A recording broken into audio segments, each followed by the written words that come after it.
අනිත් එක මට සල්ලිත් නෑ එච්චර සර්ජරි කරලා.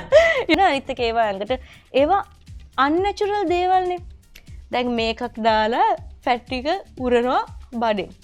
ඒවා unnatural complications තියෙනවානේ. සමහර අය complicate වෙච්ච ඒවා ඒගොල්ලන් expose කරන්නේ නැහැ. එතකොට කරා කියලා කියනවානේ. So මම නම් කාට මේ ඔය ගොඩක් ලංකාවේ ඉන්න මේ මොකද්ද beauty cosmeticians ලා අනේ please don't come for me. It's just මට අදාළ නෑ ඒක. ඕගලන්ට hard work කරලා හරි විදියට මේ fat loss කරලා healthy විදියට ලස්සනට ඉන්න ඕන නම් මං ගාවට එන්න මගෙන් අහන්න එපා fat freezing ගැන. ඔයා diet එක හරි ගස්සලා නැත්තම් ඒ discipline එක නැත්තම් calorie deficit එක නැත්තම් liposuction කරලා ගත්ත fat ටික ඔක්කොම මේ එළියට ගත්තට ඔයා හැමදාම 5000 calories daily ගන්නවා නම් ආයි ඔයා මහත් වෙනවා. එතකොට ආයි liposuction කරන්නද?